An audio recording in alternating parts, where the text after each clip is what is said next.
we talk about, reminder, the fixture for the 2023, for the 2025-2026 Premier League season will be released on Wednesday. And the time is going to be 9 a.m. So 9 a.m. again, we're going to be getting who we are playing for next season. And Arsenal are still not signed player. Honestly, Arsenal are still not signed anyone. When they will be announcing the Premier League season, very, very soon, we know who our fixture is, who we are playing with, who we are getting after the game. And I don't actually understand. So Arsenal, please host the Emirates Cup.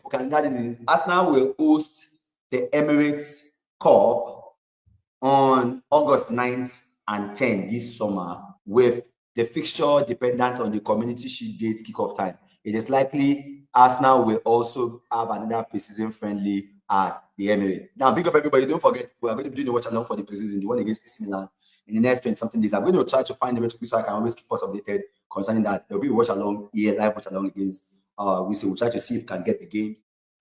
Let me ask Arsenal fan, do you think this guy will be able? Let me get on the screen.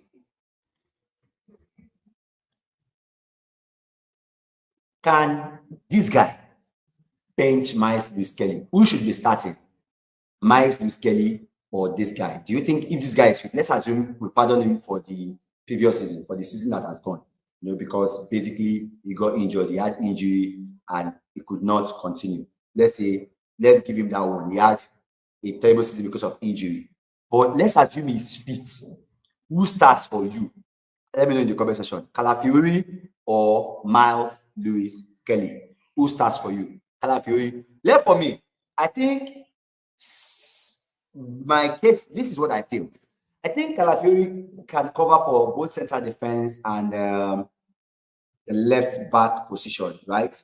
Miles Lewis-Kelly can cover for the central row and also that left back, meaning that they can play multiple roles. For me, I think his role in the team will not be hampered. For me, his role in the team will not be hampered. Even if he doesn't play as a left back, he'll definitely can't. Miles Lewis-Kelly cannot play. Michael Lewis-Kelly cannot play all the games. I'm very sure that one way or the other, what's his name? Calafiori will need to step in at a point in time. But to me, what I believe, what I think is anybody who is fit, who plays better, who is, match fit and is ready to play and is able to play well should be getting on. There's something I want to talk about. On this issue, I've seen people, a lot of people, a lot of people, shouting and making, Gyökeres, as if Gyökeres comes, what is the guarantee? Are we guaranteed, if Gyökeres comes, are we guaranteed that he's giving us the league? Because when people are always saying, is Gyökeres, is Sesko, is this, is that, does that totally fix our problem? That's my question. Does that totally fix our problems? For me, no. For me, it doesn't fix our problem. Just Gyökeres does not fix our problem, because even if we sign Gyökeres, to start see the fact that are you telling me that if we get a striker alone, we'll win the league? No, that's not what is going to happen. Whether we sign a striker alone or we do not sign a striker alone, that's not signing a striker alone does not mean we're going to win the league. We still have some other things that needs to be done, and the problem now is that I don't believe that the whole club as in general is doing what is enough for them to actually win the league. And because before you can win the league, a lot needs to be put into it. For you to win the league, you need to have better player, better consistency than the other teams that are in the league. Right now, I don't even think what we have can cover, can go above Liverpool. It can't go above Man City, because those guys, the way they are moving in the market, they are moving seriously. They are moving like they are serious. They are more of the serious type than every other one. We are not serious. The way Arsenal is moving, we are not serious at the moment. So For me, have we done enough? Are we ready to actually, do what would it take to win the league? And I don't think we have. And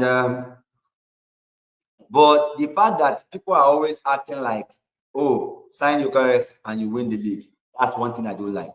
I have a friend and he was telling me that, oh, if Eucharist that, who do I pick? I picked Sesko. He told me, I said, I prefer Sesko because Sesko, if I was supposed to pick between Eucharist and Sesko, I'll pick Sesko. Yes, I have decided, and I will tell you why. Not because I like the two of them. Like, if I was supposed to pick, I don't like the two of them. I don't like the two of them. I don't like the two of them. But me, generally, all I know is that I prefer Sesko with what I see, in a sense that when I see Sesko, it looks as if there is room. Yes, you talk about, okay, being project, but the truth of the matter is that I looked at it. Eucharist has more penalty goals, like a lot of penalty goals than Sesko. Sesko was playing in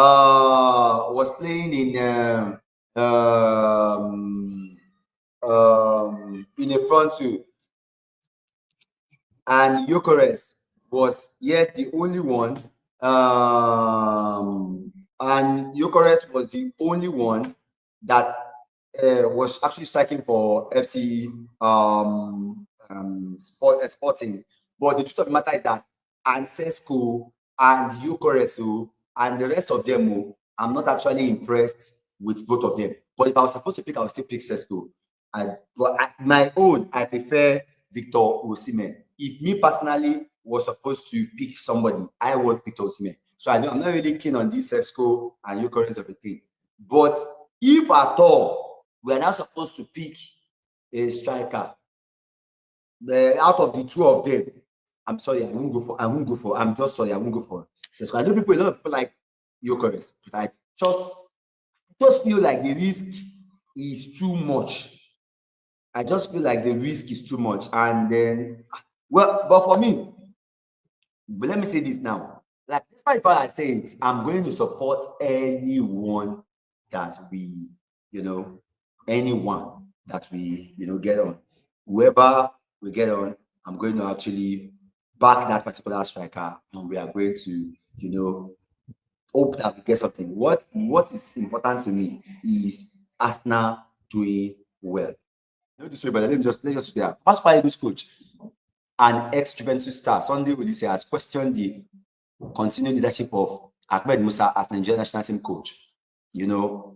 Musa, who holds the record for the most caps in Nigeria football history, has served as Super Eagles keeper since John Mikel Obi retirement in 2019. But Oliseh insists that it was wrong to have a national team led by a player who barely featured on the pitch. Ahmed Musa under scrutiny.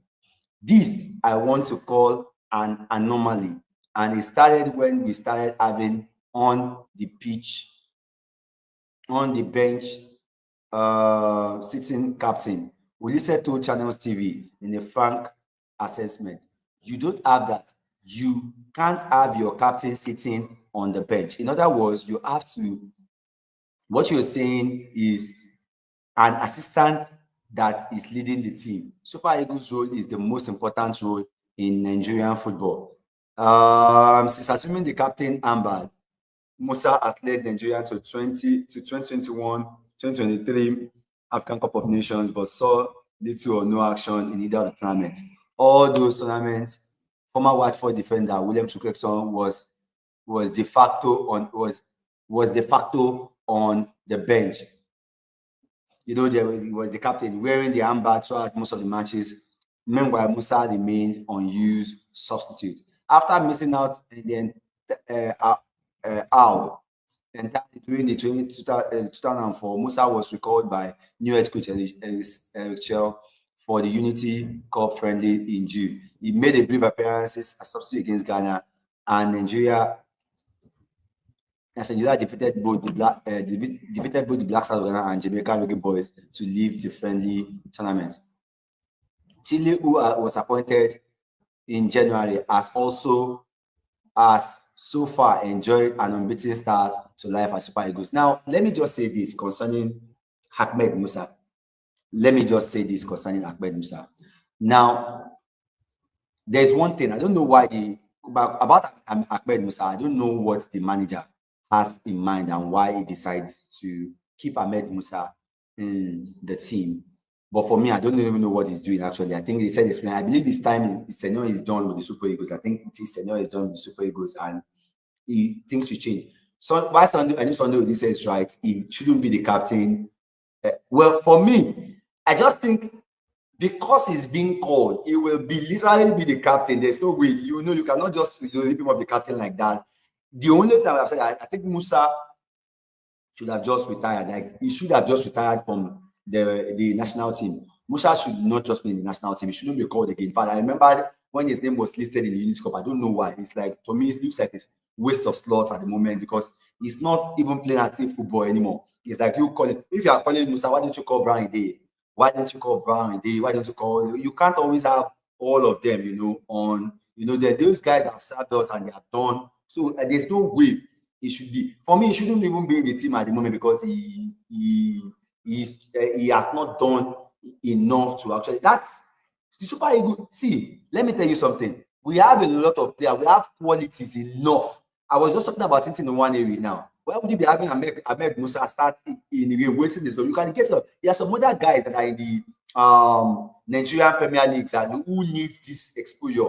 Why have Ahmed Musa in the team that you could have these guys, who can first blood, who can do something. Ahmed Musa is actually sitting on the bench doing nothing. And I think for me, I think Sunday Ole says right. His captaincy should be questioned. He shouldn't even be the captain. But anyway, it's not showing that he's the captain anyway. There's nothing that has to do with him being the captain. He's just the captain by mouth. He stays in the bench. The whole captaincy belongs to Williams. For me, I think Super Eagles captain is Williams to second, and I think that's the person that decides the captain. Whatever the captaincy will be, he deserves to be there. So overall, for me, on Musa, I think he should just go and retire. I think he should go and retire. I think he should just go and retire. Proud to play for my country and a dream. Proud to play for my country and a dream for me also. Really enjoyed every minute, the good and the bad. Thanks a lot. Thank you all. Blah blah blah blah blah. I'm hanging my boot away.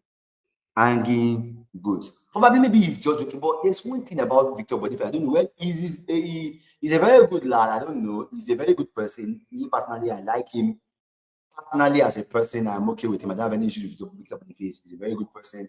I like him. He's a super good player, and I always support him. But for me, I think he's not doing enough for the national team. I don't think Victor Boniface is doing enough for the national team. I think he used to be. Maybe it's not his fault, but it's always lackluster. Like, he plays. He doesn't even stay in the box. He doesn't even attack the ball. He doesn't.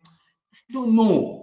In the friendlies against Russia, he was the one that actually led the line. He didn't play any. I think he got one header that looks like pass back to the goalkeeper. I think that apart from that header, he didn't do anything. And somebody like what's his name, Arokodare, who have actually was more influential. The way he pressed everything, he had something more to what he was offering us. And for me, I don't think so. For me, that's my issue with Boniface. So that's my own issue with Boniface. I just feel they are not doing, as in, he's not doing enough, and I won't be surprised if